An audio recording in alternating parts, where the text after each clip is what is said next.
Ini menarik, gonjang-ganjing mengenai hebohnya dunia maya, khususnya pecinta sepak bola yang gagal menjadi tuan rumah U20. Ya. Apakah lo melihat ini memang ada unsur politik ataukah memang kita belum takdir aja? Anehnya lagi, Indonesia malah justru ingin mengejar U17. Ini gue mau ketawa.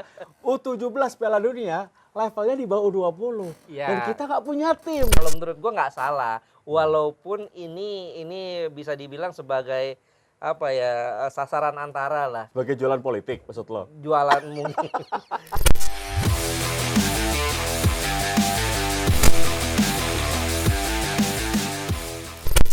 Di atas kertas semuanya indah, di atas kertas semuanya sempurna, meskipun dalam kenyataannya tidak sesuai dengan ekspektasi kita. Tinggal bagaimana kita menyikapinya. Kembali bersama dengan Duo Macan kali ini. Begini-gini. Bro, masa lancar ya? Alhamdulillah. Kita selalu sahur bersama nih akhirnya. Buka bersama belum terlaksana, sahur bersama. Atau diet bersama dulu. Udah gendut-gendut tidak perut. Iya, ya. Oke bro, ini menarik.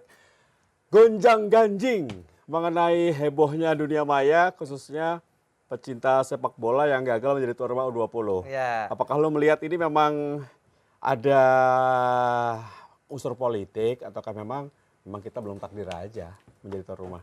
Iya, ini unsur politiknya kencang sih memang. Apalagi menjelang 2024 lah ya. Ini Disangkut-pautkan nyambung ya? disangkut-pautkannya nyambung.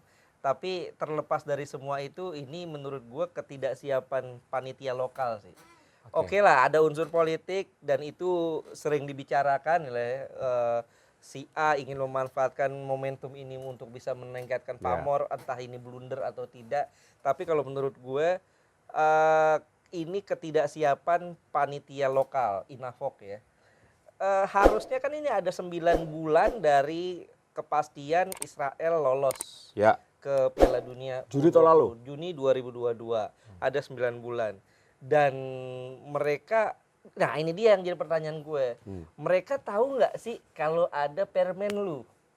Tahu harusnya. Nah ini dia, kok baru negosiasi sama FIFA-nya baru sekarang ini nih, saat udah injury time baru negosiasi. Harusnya kan mereka sudah berpikir bagaimana caranya mengakali dalam tanda kutip ya Permenlu ini, karena ini imbasnya bisa menurut gue ya bisa bahaya kalau seandainya pemerintah nabrak Permenlu ini bisa di-impeach mungkin ya. Setuju. Gue nggak ngerti hukum ketatanegaraan ya, tapi kalau secara awam ini bisa di-impeach karena melanggar peraturan sendiri, melanggar undang-undang. Nah kalau menurut gue, kalau seandainya mereka tahu ada Permenlu, kan harusnya mereka punya waktu ya 9 bulan ini untuk bisa mengubah atau mencabut Permenlu itu. Karena secara redaksional kan jelas banget tuh di Permenlu. Nggak boleh mengundang di acara-acara resmi. Kemudian tidak boleh mengundang membiarkan bendera Israel berkibar dan tidak boleh menyanyikan lagu kebangsaan.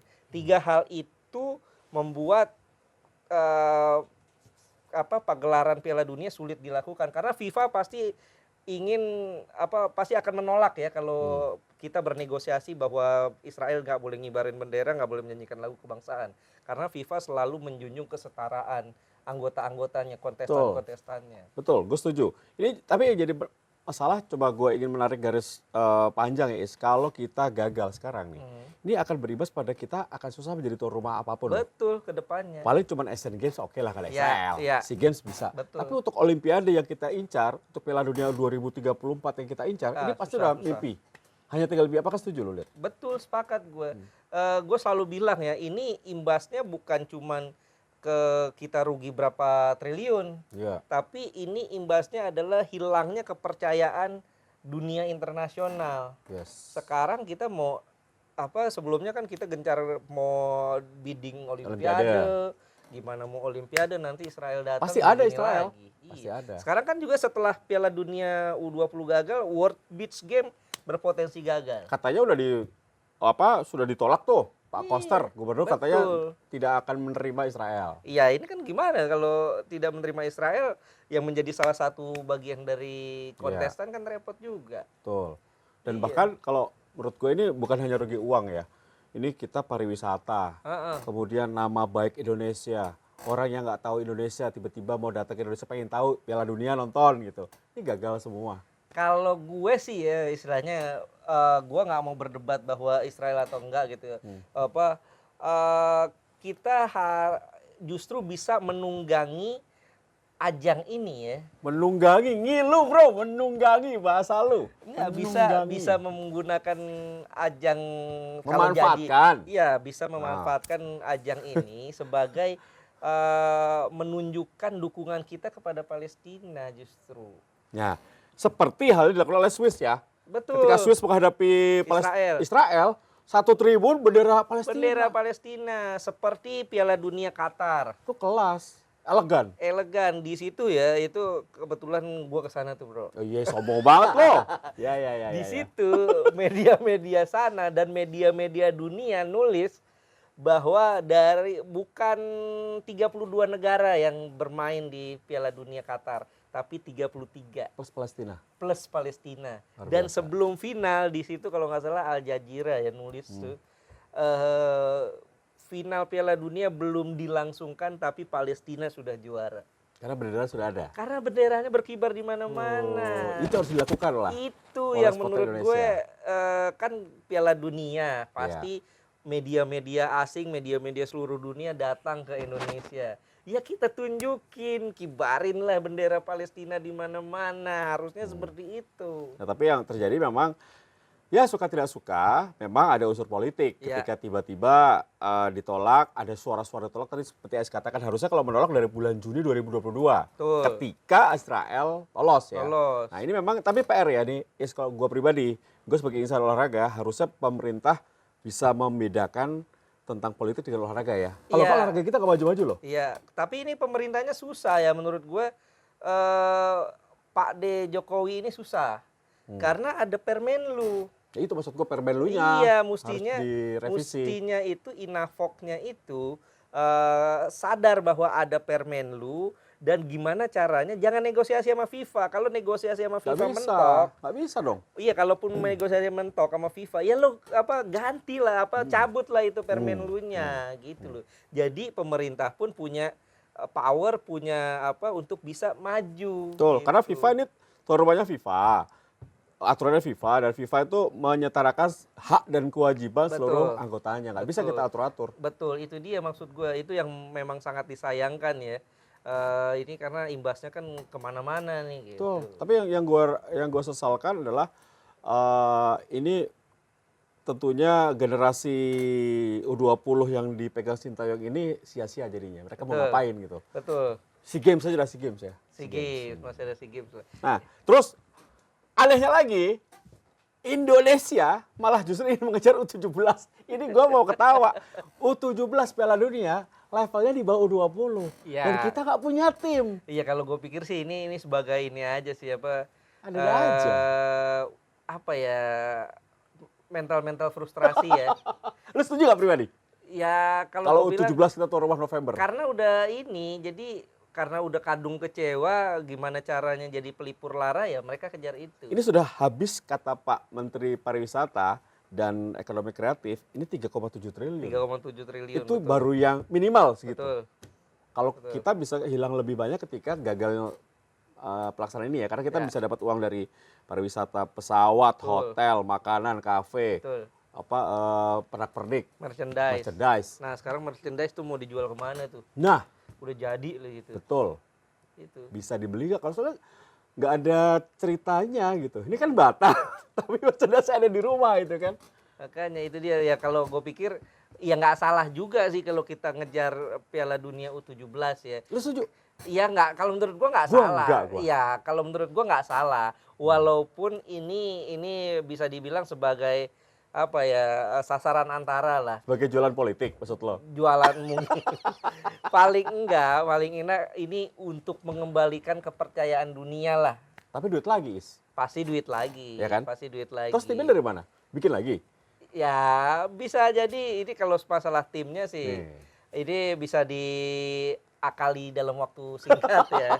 Tapi ya paling enggak Di U17 kan nggak ada Israel tuh. Ya, apa nggak ada? Israel udah, karena Israel nggak lolos ke Piala Eropa ya. Oke. Jadi sudah dipastikan nggak akan main di Piala Dunia Tuh, dan U17. satu lagi sanksi. Gue sih nggak yakin ada sanksi. Nggak, gua Paling nggak. sanksinya cuman tidak dipercaya lagi menyelenggarakan event ya Tuh, dalam waktu dekat ini. tuh. Karena gini loh, kalau sanksi ya gue nggak pernah lihat, nggak pernah menemukan gitu ya sepanjang sejarah gue sebagai jurnalis, negara yang gagal menjadi tuan rumah. Mhm. Itu gue punya 3 alasan ya. Pertama, gue nggak pernah menemukan gitu negara yang gagal jadi tuan rumah terus disanksi. Peru misalnya, Peru tuh 2019 gagal jadi tuan rumah Piala Dunia U20. Ya. U17 ya. Sekarang U17. Iya, U20 ya, U20. Itu gagal dan mereka nggak disangsi karena Sekarang waktu itu kegagalan infrastruktur. Kemudian Brazil yang gantiin. Ya. Nggak disangsi. Kemudian juga Peru yang sekarang nih Ya. kagak ada sanksi. Dan coba lo bedain deh. Bahasanya tuh beda Beda. anehnya. Ya. Di sana ada ucapan terima kasih. Di sini Tuh. Kok kita enggak? Ya, soalnya training kejuruannya. Terus 135 nyawa loh. FIFA sadar itu pasti. Betul. Dan di situ kalau gue lihat di surat kita ya, itu ada 3 poin di sana. Pertama, pembatalan karena Ya. situasi terkini dalam Betul. tanda kutip, dalam tanda kurung ini penolakan Israel. Ya. Kemudian ada potensi sanksi. Betul. Dan di situ menggunakan kata may ya. Ya. May itu artinya bisa jadi, Ya. bisa jadi. Ya. Ya. Artinya bisa jadi, bisa enggak. Enggak gitu. kayaknya. Kalau FIFA kan tergantung lobby. Nah, Semua itu tergantung lobby. bisa jadi. Nah, kemudian di situ di bawahnya ada komitmen FIFA untuk terus membantu Indonesia melakukan transisi sepak bola bekerja sama dengan pemerintah Presiden Joko Widodo. Artinya itu kan sudah menunjukkan bahwa FIFA sudah berkomit Ya. untuk ini, dan kalaupun ada sanksi paling denda. Ya, denda sama tidak boleh paling ya 2 tahun 3 tahun. Setelah itu kalau lobbynya oke, Pak Erick Thohir kan dekat sama Giovantindo tuh. Ya, mungkin lobby bisa 2 tahun lagi jadi tuan Tapi rumah lah. masalahnya bukan masalah kedekatan Pak Erick sama Gianni. Karena kan yang menentukan bukan seorang Betul. presiden FIFA Ya, aja. ya, Ada, banyak. ada konselnya Betul. Itu yang dia, penting. exco-nya itu. Kita masih menunggu itu ya, hasil Betul. ya. Tapi gue yakin nggak ada sanksi. Paling sanksinya denda aja. Ya, soalnya rame banget dibekukan, enggak lah. Nggak Enggak bakal lah. dibekukan. Enggak, kecuali kalau chaos tuh ya. Ada melibatkan pertandingan terus chaos, ada yang meninggal. Betul. Nah, itu mungkin Dan yang membatalkan kan FIFA juga, Iya, bukan iya, kita yang mundur. iya, Dan ada statement ada jaminan dari Presiden Joko Widodo Iya, kan bahwa di situ. kita siap jadi tuan rumah dan siap kita menerima Israel ya. Artinya kalau Ya. dan FIFA yang membatalkan, masa kita udah dibatalin, rugi duit, masa disanksi juga. Jadi, siapa yang bertanggung jawab, Bro? Atas kegagalan ini menurut lo? Ya kalau menurut gue sih Yang menolak ya? yang kalau menurut gue ini ya Inafok ya. Nafok. Inafok kalau gue Kurang jeli. kurang jelinya Inafok dalam melihat kekurangan atau ganjalan-ganjalan yang ada di peraturan-peraturan Indonesia ini sih. Harusnya 9 bulan itu mereka manfaatkan untuk taruhlah merevisi Permenlu itu Atau negosiasi. atau mencabut itu. Kalau negosiasi berat ya. Ya, maksudnya negosiasi dengan cara hal tuh if A, if B, if C gitu loh. Iya, ini- Ada plan A, plan B, plan C. Tapi yang agak lucu itu ada komentar ya dari seorang gue nggak sebut namanya ya. Iya. Seorang kepala daerah lah. Bupati, Itu- presiden, bupati atau Kepala gubernur? daerah Ya, yang menyebut harusnya bisa dong jadi co-host, nggak bisa. nggak bisa. Nggak bisa. Nggak Kalau bisa. seandainya jadi kalau co-host itu berarti taruhlah Singapura gitu ya. Singapura harus main juga dong. Iya. Harus jadi tim tuan rumah juga. Ya, Kecuali FIFA nggak co-hostnya mau dong. lolos juga dan negaranya dekat. Betul, Itu bisa betul. Ya, kalau co-host itu dipilih dari awal. Iya. Dari Kan pilih dari kita cuma awal. tunggal. Nah, kalau kita tunggal nggak mungkin kita berarti harusnya 24 tim jadi 25. Iya. Mungkin ada satu hal yang mungkin bisa gua ambil sekarang. Jangan berbicara jika Anda tidak menguasai masalah. Nah, itu Lebih dia baik maksud diam. gue. Biarkan orang yang lebih paham yang berbicara. Bener nggak? Maksud gue itu. Dan itu yang gue bingung, harusnya PSSI bisa dong menjelaskan ke orang-orang itu yang istilahnya punya kekuasaan gitu Iya. menjelaskan bahwa ini nggak bisa kalau begini, harusnya begini, dan FIFA tuh seperti ini, harusnya bisa dijelasin. Oke, jadi pribadi kita kecewa, Kecewa. tapi harus tetap optimis ya. Ya, Bahwa semoga sanksinya tidak terlalu berat dan Indonesia justru ini dengan kegagalan ini harusnya Pak Erick Thohir dan PSSI yang baru memikirkan bagaimana infrastruktur, nah kemudian pembinaan usia dini, betul. kompetisi yang benar. Jadi jangan hanya timnas saja nih dan jangan hanya mau menjadi tuan rumah dengan jatah tuan rumah ya. Piala Dunia Betul. jadi jatah tuan rumah ya. Ya di Piala Dunia 2026 nanti ya di apa namanya United Amerika. ya di Amerika, Benua Amerika. di Meksiko dan di Kanada. Kanada itu ada 48 tim. Masuklah. Amin. Asia 8 tim tuh. Amin. Nah, bisa tuh Bisa. kalau kita serius. Ya liganya ada degradasi dulu Ya, aja. Liga ada promosi Dari ada liga degradasi. dulu lah, Iya dari liga liganya dulu, dibenahi. dari liga Dan dulu. stadionnya yang benar juga ya. Betul. Jadi kita bisa apa namanya kompetisinya bagus gitu. Betul, liganya lah, jangan kayak liga arisan lah. Jangan kayak arisan, kocok siapa ya, oh dia juaranya. Jangan gitu dong. Ya, Jangan gitu dong bro. Ting juara bro. Thank you guys. siap. Sampai ketemu lagi kesempatan. Terima kasih. Udah menyaksikan Tes10 TV. Tentu jangan lupa subscribe, nyalakan notifikasi lonceng, dan terus saksikan konten-konten di Tes10 TV. Jangan bro, sign out. Bye.